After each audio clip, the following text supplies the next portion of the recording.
Students, आज जो हम टॉपिक डिस्कस करेंगे वो है ट्रांजिस्टर्स। सबसे पहले हम देखते हैं कि हमारे पास ट्रांजिस्टर्स जो हैं उनको हम किस तरह डिफाइन कर सकते हैं। हमारे पास थ्री टर्मिनल जो डिवाइस होती है, three terminal semi conductor devices जो होती हैं वो हमारे पास क्या कहलाती हैं, ट्रांजिस्टर्स कहलाती हैं। ठीक है, अब अगर हम देखें तो इसकी थ्री टर्मिनल डिवाइसेस हम किस तरह से बना सकते हैं कि अगर फॉर एग्जांपल मेरे पास एक सिंगल क्रिस्टल ऑफ सिलिकॉन हो और मैं उसमें जो है तीन रीजन्स मतलब ये डिफाइन कर दूं और एक रीजन को मैं एन टाइप मटेरियल से डोपिंग कर दूं और एक पी टाइप और फिर एन टाइप हो जाए, तो मेरे पास ऐसे ट्रांजिस्टर जो हैं वो हमारे पास मतलब ऐसे सेमी कंडक्टर्स मटीरियल्स जो हैं वो हमारे पास क्या कहलाएंगे, ट्रांजिस्टर कहलाएंगे। ठीक है, अब उसमें हमारे पास जो ट्रांजिस्टर्स में जो हमारे पास सेमी कंडक्टर्स हैं उनमें हमारे पास जो यूजुअली आते हैं वो हमारे पास सिलिकॉन और जर्मेनियम है। अब सिलिकॉन या जर्मेनियम का एक जो सिंगल क्रिस्टल है उसमें मैंने एक तरफ एन टाइप मटेरियल की डोपिंग कर दी और एक तरफ पी और एक तरफ मैंने दोबारा से एन टाइप मटेरियल की डोपिंग की, तो ये मेरे पास ट्रांजिस्टर्स बन गए। सही, अब अगर हम देखें तो हमारे पास जो यूजुअल हमारे पास जो दो तरह के ट्रांजिस्टर्स हमारे पास एग्जिस्ट करते हैं, जिसमें हमारे पास एक एनपीएन ट्रांजिस्टर्स होते हैं और एक हमारे पास होते हैं पीएनपी ट्रांजिस्टर्स। अब एनपीएन और पीएनपी ट्रांजिस्टर्स हम किस तरह से बनाते हैं कि अगर मेरे पास एक सिंगल क्रिस्टल सिलिकॉन या जर्मेनियम में मेरे पास अगर पी टाइप मटेरियल जो है वो दो एन टाइप मटेरियल्स के दरमियान सैंडविच हुआ होगा, यानी कि उन दोनों के दरमियान एग्जिस्ट करता होगा, तो ये मेरे पास एक एनपीएन ट्रांजिस्टर कहलाएगा। और इसी तरह अगर मेरे पास एक एन टाइप मटेरियल जो है वो दो पी टाइप मटेरियल्स के दरमियान सैंडविच हुआ होगा, तो ये मेरे पास पीएनपी ट्रांजिस्टर कहलाएगा। स्टूडेंट्स, अब जैसे कि हम जानते हैं कि हमारे पास ये थ्री टर्मिनल डिवाइस है, तो हमने इनको तीनों को नाम दिए हैं। एक को हमने कह दिया कि ये एमिटर है, ये बेस है और एक कलेक्टर है। अब इनको नाम भी इसी तरह से दिए गए हैं कि एमिटर में हम इलेक्ट्रॉन्स को एमिट कराते हैं यानी कि उसके अंदर डालते हैं, और कलेक्टर जो हमारे पास बेस रीजन होता है वो बहुत ही थिन होता है यानी कि बहुत ही छोटा सा होता है, जिस तरह के मैंने फिगर में शो भी किया है, और ये सेंटर में लाई करता है, इस वजह से हम इसे बेस कहते हैं। और कलेक्टर वो रीजन है हमारे पास जिसमें हम इलेक्ट्रॉन्स की कलेक्शन करते हैं। अब कलेक्टर रीजन जो होता है वो यूजुअली जो होता है वो बड़ा होता है एमिटर रीजन से, क्योंकि वहां हमने जो इलेक्ट्रॉन्स या होल को जो है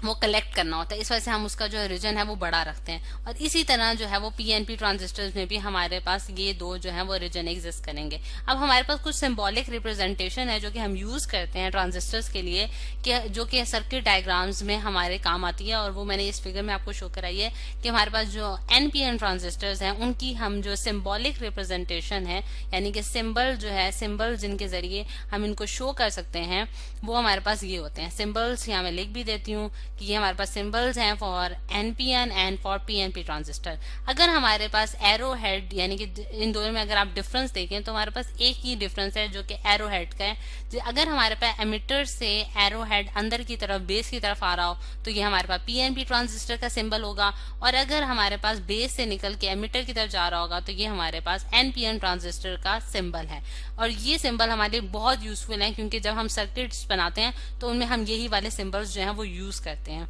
अब अगर हम देखेंगे हमारे पास सर्किट मतलब कि हम सर्किट का कनेक्शंस जो हैं वो एनपीएन और पीएनपी ट्रांजिस्टर्स में किस तरह से कर सकते हैं, तो उसके लिए मैं आपको सबसे पहले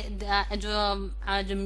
दिखाऊंगी वो हम लोग देखते हैं कि एनपीएन ट्रांजिस्टर का केस देखते हैं, क्योंकि एनपीएन ट्रांजिस्टर हमारे पास एक ऐसा ट्रांजिस्टर जो कि बहुत यूजुअली जो है वो यूज हो रहा होता है, और फिर उसके बाद हम पीएनपी को भी देख लेंगे। अगर हम देखें कि मैंने यहाँ एक एनपीएन ट्रांजिस्टर लिया है और मैंने उसी तरह बेस रीजन को बहुत स्मॉल शो किया है। अब इसके हमारे पास उसी तरह से तीन जो हैं वो टर्मिनल्स हैं, एक हमारे पास एमिटर है, एक बेस है और एक कलेक्टर है। ये मेरे पास एमिटर है ई और बेस, और ये मेरे पास कलेक्टर है। कलेक्टर को मैंने सी से और बेस को बी से डिनोट कर दिया है। अब स्टूडेंट्स, हमने दो चीजें याद रखनी है कि हमारे पास जंक्शंस जो होती हैं ट्रांजिस्टर्स में, हमारे पास दो जंक्शन होती हैं। एक हमारे पास होती है एमिटर बेस जंक्शन, यहाँ मैं लिख भी देती हूँ एमिटर बेस जंक्शन, और एक हमारे पास होती है कलेक्टर बेस जंक्शन। अब ये जो जंक्शंस हैं ये इनका हमारी फिगर में क्या रिलेशन बन रहा है, इसको शो करने के लिए मैं आपको दिखाती हूँ कि ये हमारे पास एमिटर है और बेस है। जिस तरह की डायोड के केस में हमने पढ़ा था कि अगर मैं एन टाइप मटेरियल को पी टाइप मटेरियल के साथ कलेक्ट करवाऊं तो हमारे पास एक जो है एक दीवार सी जो उनके दोनों के दरमियान होती है उसको हम क्या कहते हैं, जंक्शन कहते हैं। और ये जंक्शन एमिटर बेस में भी लाई करी है, और इसी तरह कलेक्टर और बेस के दरमियान भी एक जंक्शन जो है वो एग्जिस्ट करती है, जिसे मैंने ये येलो कलर से शो कर दिया। अब ये जो जंक्शन होती है ये हमें पता है कि रिवर्स बायस के केस में ये मतलब कि बढ़ जाती है और फॉरवर्ड बायस के केस में ये कम हो जाती है, जैसे कि हमने पिछले लेक्चर्स में भी देखा है। अब अगर हम देखें तो ट्रांजिस्टर्स में हम एमिटर बेस जंक्शन को हमेशा फॉरवर्ड बायस करते हैं, जैसा मैं यहाँ लिख भी देती हूँ, फॉरवर्ड बायस करते हैं, और कलेक्टर बेस जंक्शन को हम हमेशा जो है वो रिवर्स बायस करते हैं। अब इसकी जो बायसिंग है, यानी कि सर्किट में जो इसकी कनेक्शंस हैं उनमें फॉरवर्ड बायस और रिवर्स बायस करने की जो रीजन है वो हम देखते हैं कि हमारे पास क्या होती है। जिस तरह से हमने कहा कि मैंने एमिटर बेस जंक्शन को फॉरवर्ड बायस करना है, तो मैं एन टाइम मटेरियल के साथ नेगेटिव टर्मिनल कनेक्ट करूंगी और पी टाइम मटेरियल के साथ पॉजिटिव टर्मिनल कनेक्ट करूंगी, और इस तरह से ये हमारे पास हो गया फॉरवर्ड बायस। ठीक है स्टूडेंट्स, अब यहाँ जो है मैंने इसको कनेक्शन कर दिया इसका फॉरवर्ड बायस। अब मैंने emitter base collector base junction को रिवर्स बायस कराना है। तो कलेक्टर बेस जंक्शन को रिवर्स बायस करने के लिए मैं एन टाइम मटेरियल के साथ अब मैं जो है वो positive terminal of the battery connect करूंगी। ये मेरे पास पॉजिटिव टर्मिनल कनेक्ट हो गया, और ये मैंने अगेन नेगेटिव करना है। अब यहाँ दो बैटरीज लगाने का जो मेरा रीजन था वो भी मैं आपको एक्सप्लेन करूंगी, लेकिन सिर्फ इस टाइम पे मैं आपको सिर्फ ये बताना चाहती हूँ कि यहाँ हमने एक हैवी बैटरी लगाई है, जो कि कलेक्टर बेस जंक्शन में मैंने एक हैवी बैटरी लगाई है, और यहाँ जो है वो मैंने एक सिंगल बैटरी लगाई है, यानी कि यहाँ मैंने दो बैटरीज लगा दी और यहाँ मैंने एक बैटरी लगाई है। अब जब इलेक्ट्रॉन्स का फ्लो होना शुरू होगा, यानी कि इलेक्ट्रॉन्स नेगेटिव टर्मिनल से निकल के एन रीजन में जाएंगे, एन रीजन में ऑलरेडी जो है वो हमारे पास एक्सेस ऑफ इलेक्ट्रॉन्स होते हैं, और जो है होल्स जो होते हैं उनकी तादाद कम होती है। और पी टाइप रीजन में हमारे पास क्योंकि होल्स होते हैं, और होल्स जो है उनके बारे में हमने पढ़ा है कि वो हमारे पास एक वैकेंसी होती है जिसको इलेक्ट्रॉन जो है वो फिलअप कर सकते हैं, यानी कि एक खाली जगह है जिसे इलेक्ट्रॉन्स जो है वो इतनी उनकी टेंडेंसी होती है कि उसको फिलअप कर सकें। अब जैसे ही यहाँ से हमारे पास इलेक्ट्रॉन्स की इंजेक्शन होगी, तो वो इलेक्ट्रॉन्स जो हैं वो पी रीजन में, यानी कि पी रीजन के अंदर जो होल्स हैं उनके अंदर जाने की कोशिश करेंगे। फिर उनके पास दो पाथ आ जाते हैं, यानी कि एक पाथ तो ये है कि वो आगे चले जाएं, और दूसरा पाथ ये है कि वो नीचे, यानी कि इस वाली रीजन को, यानी कि इस वाले पाथ को फॉलो करें।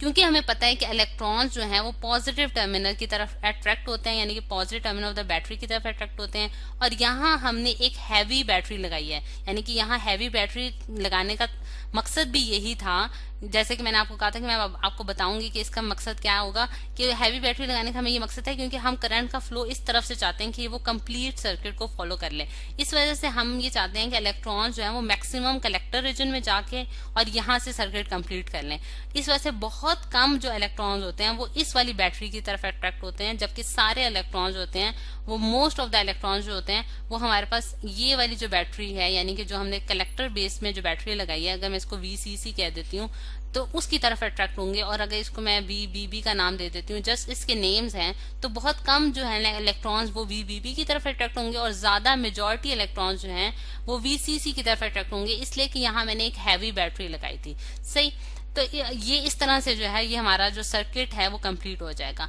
अब स्टूडेंट्स अगर हम देखें तो आपके दिमाग में एक सवाल आ रहा होगा कि हमने इसको रिवर्स बायस क्यों किया था। अब रिवर्स बायस करने का भी हमारा यही मकसद था कि जैसे ही इलेक्ट्रॉन्स बेस रीजन से कलेक्टर रीजन में जाएं तो आगे उनको, अगर हमें इसको भी फॉरवर्ड बायस कर देती, यानी कि एन टाइप के साथ नेगेटिव टर्मिनल कर देती, तो वो कभी भी कलेक्टर रीजन में ना आते, यानी कि यहाँ से हमारा सर्किट कंप्लीट ना हो पाता। इसी वजह से मैंने उसको रिवर्स बायस कर दिया, ताकि इलेक्ट्रॉन जो है वो positive terminal of the battery की तरफ अट्रैक्ट होके आगे फ्लो को जो है वो कंप्लीट करते हैं, यानी कि सर्किट को कंप्लीट करते हैं हमारे पास। अब अगर हम देखें तो अब यही चीज जो है, यानी कि इससे हमें पता चलता है कि हमारे पास NPN ट्रांजिस्टर्स में जो है वो किस तरह से सर्किट जो है वो मतलब कि करंट का फ्लो किस तरह से होता है। और इसी तरह अगर हम पी टाइप यानी कि PNP ट्रांजिस्टर्स की बात करें तो PNP ट्रांजिस्टर्स में भी हमारे पास बिल्कुल इसी तरह से ही केस एग्जिस्ट करता है। ये मेरे पास PNP ट्रांजिस्टर्स हैं। अब PNP ट्रांजिस्टर में जो 3 टर्मिनल ऑफ बैटरी है, क्योंकि मैंने कहा है कि ये मेरे पास एमिटर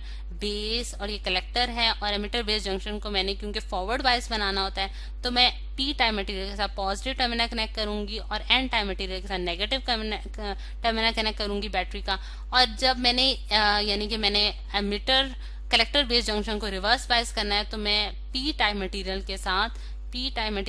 एक नेगेटिव टर्मिनल कनेक्ट करूंगी बैटरी का, और फिर मैं यहाँ एक हैवी बैटरी लगाऊंगी, बिल्कुल उसी तरह जिस तरह से हमने NPN ट्रांजिस्टर के केस में देखा था। ये हमारे पास हैवी बैटरी है और ये हमारे पास एक सिंगल बैटरी है। अब क्योंकि हमारे पास यहाँ से इलेक्ट्रॉन्स जो हैं वो सबसे पहले यहाँ से जो है, जिस तरह फॉर एग्जांपल हमारे पास आयंस जो हैं वो मूव किए हैं। अब यहाँ हमारे पास होल्स हैं, क्योंकि होल्स एक्सेस होते हैं पी टाइप रीजन में। कुछ होल्स जो हैं वो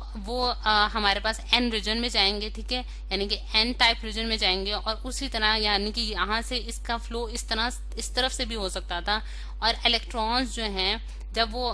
यहाँ हमारे पास इलेक्ट्रॉन्स की एक्सेस है, और फिर वो जो है वो होल्स जो है वो negative terminal of the battery की तरफ जाके अट्रैक्ट हो जाएंगे, क्योंकि हमें पता है कि होल्स जो होते हैं वो कुछ होल्स जो हैं वो इलेक्ट्रॉन के साथ कंबाइन हो जाएंगे, और कुछ जो हैं वो कलेक्टर रीजन में जाएंगे, यानी कि मेजॉरिटी कलेक्टर रीजन में जाएगी, क्योंकि हमें पता है कि बेस रीजन जो होता है वो बहुत ही थिन होता है। तो इस वजह से वो इस तरफ negative terminal of the battery की तरफ अट्रैक्ट हो जाएंगे, और इस तरह से करंट का फ्लो हो जाएगा। अब अगर हम देखें तो हमारे पास जो इक्वेशन बनती है हमारे पास एनपीएन और पीएनपी ट्रांजिस्टर्स के केस में, वो कुछ इस तरह से है कि हमारे पास जो आई करंट होती है वो बराबर होती है आई बी प्लस आई सी करंट के, यानी कि कलेक्टर और बेस करंट कंबाइन होकर एमिटर करंट बनाती है। तो ये है स्टूडेंट्स हमारे पास ट्रांजिस्टर्स का बेसिक मतलब कि उनका जो मेथड है जिसके जरिए उनमें इलेक्ट्रॉन्स का ये फ्लो होता है, जो कि हमने आज डिस्कस किया।